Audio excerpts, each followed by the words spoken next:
비료는 동물의 배설물이나 사체를 이용했습니다. 거의 모든 재료가 동물이나 식물에서 왔습니다.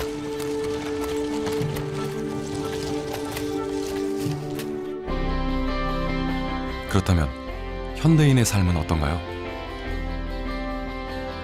아침 햇살이 창문을 통해 들어오면 우리는 강철 스프링 침대에서 몸을 일으킵니다. 아침에 상쾌한 공기를 느끼기 위해 PVC로 만들어진 창문을 활짝 엽니다. 우리의 일상용품 대부분은 플라스틱으로 만들어졌고 옷도 자연에서 얻은 소재가 아닌 합성 섬유로 만들어진 옷을 입습니다.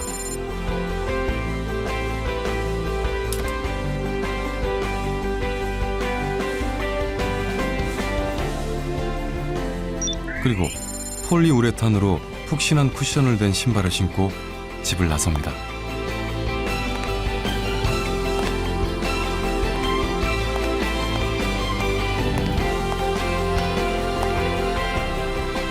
인간이 사용하는 소재가 달라지면 인류 문명에 어떠한 영향을 미치는 걸까요? 시간을 되돌려 더 먼 과거, 고대인들의 삶을 들여다봅시다. 당시 인류의 최대 숙제는 먹잇감을 구하는 사냥이었습니다. 더 정확히, 더 많이 잡기 위해 인류가 사용한 소재는 무엇이었을까요? 바로 돌입니다. 돌을 자르거나 갈아서 사용한 시기, 우리는 이때를 석기시대라고 부릅니다. 이후 인류는 마술과도 같은 금속의 사용법을 익히게 됩니다. 주석과 구리를 녹여 새로운 금속, 청동을 만들어 사용한 시기, 청동기 시대입니다.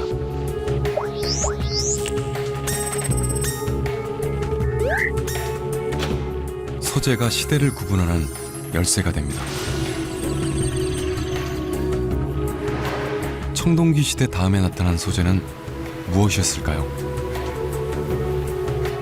고대 문명의 중심지는 땅이 비옥했던 황하강, 인더스강, 티그리스 유프라테스강, 나일강 주변입니다. 그에 비해 큰 강이 없는 유럽은 토양이 척박해서 사람이 살기에 좋지 않았습니다. 그런데 중세와 근대에 이르기까지 오히려 유럽이 더 큰 번영을 이뤘습니다. 그 비밀은 바로 철입니다. 18세기 영국 산업혁명을 이끈 증기기관과 방적기도 결국은 철을 이용해 만든 것입니다.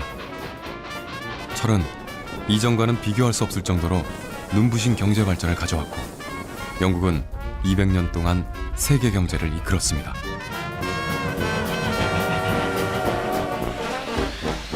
그리고 20세기의 새로운 강국으로 떠오른 미국. 눈부신 미국 경제 성장의 밑바탕이 된 것도 철강 산업이었습니다.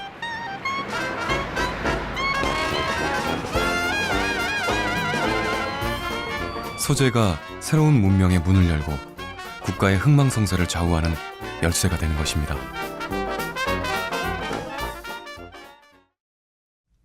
소재는 우리 일상의 모습도 바꿔놓았는데요. 은이나 노쇠로 만들던 수저와 그릇은 사라지고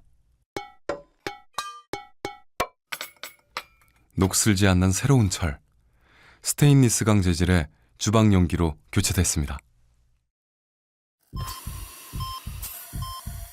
병원에 빼곡하게 들어찬 의료기구, 이런 의료용 기구들은 절대로 녹이 슬면 안 되는 물건들입니다. 또한 병원균의 감염을 예방하기 위해 높은 온도로 소독해야 하는데 스테인리스 강이야말로 안성맞춤인 소재였습니다. 그러나 자연에서 얻어 원재료 그대로 이용하는 소재는 누구나 마음껏 쓸 수 없다는 한계를 갖고 있습니다. 재료는 유한하기 때문입니다.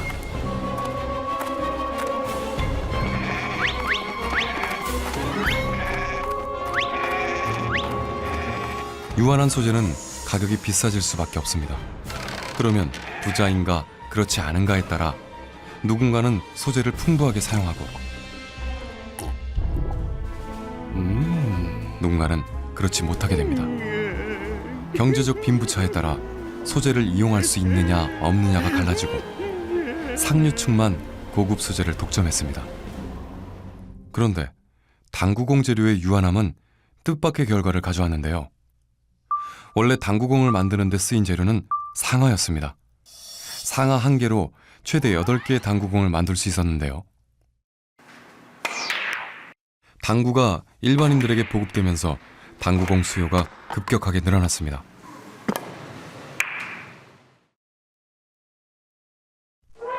무분별한 코끼리 밀렵으로 상아를 구하는 건 하늘의 별 따기처럼 어려워졌죠.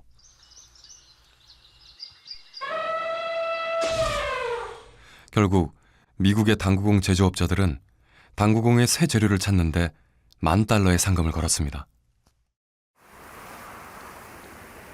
사람들은 새로운 당구공 재료를 찾기에 열중했고 인공적인 방법으로 여러 소재들을 합성하기 이르렀습니다.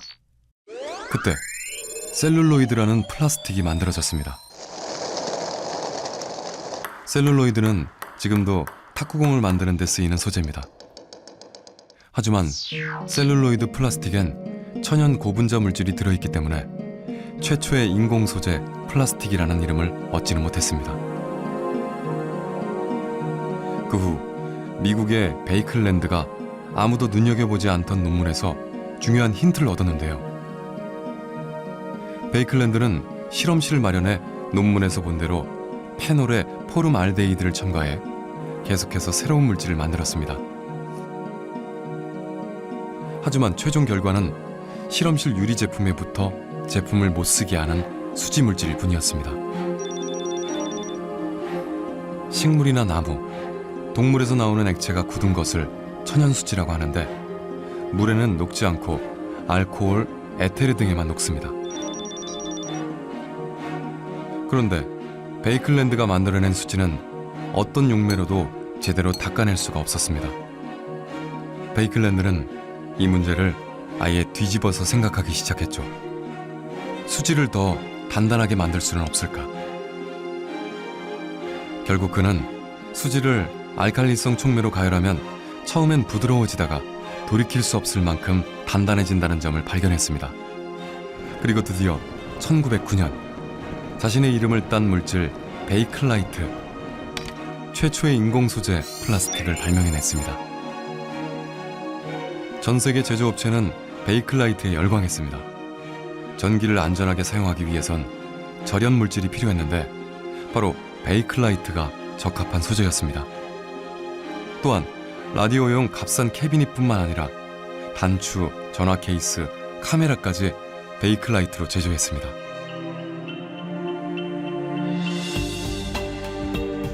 베이클라이트가 이렇게 산업 전반에 널리 쓰이면서 베이클랜드는 큰 돈을 벌어들였죠. 합성 소재인 플라스틱은 이전의 천연 재료와 비교할 수 없는 장점을 지닌 것으로 평가받았는데요. 고무줄이나 용수철을 가만히 잡아당겼다가 놓아봅시다. 원래 모양대로 돌아가죠.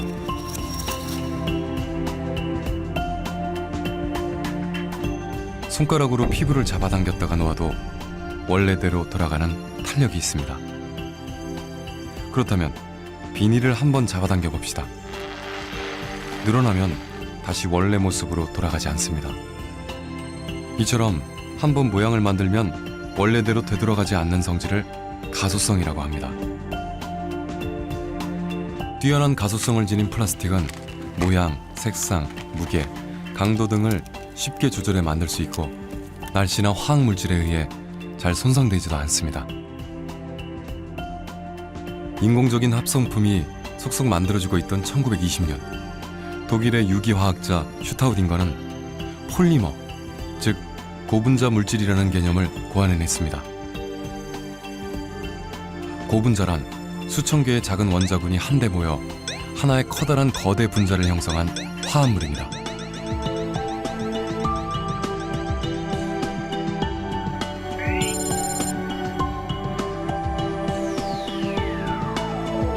색종이를 잘라 고리 모양을 만들어 고리 이어 붙이기를 하듯이 작은 분자로 된 물질을 이어 붙이면 큰 분자의 물질, 고분자 물질을 만들 수 있습니다.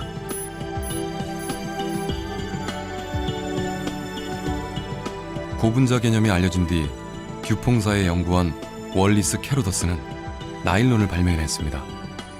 플라스틱을 가는 실로 길게 뽑는 것이 나일론이었습니다.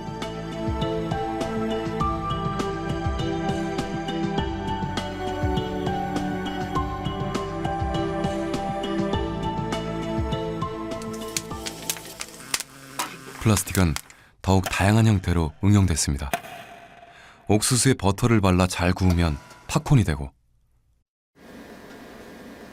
밀가루에 효모를 넣고 구우면 식빵이 되죠.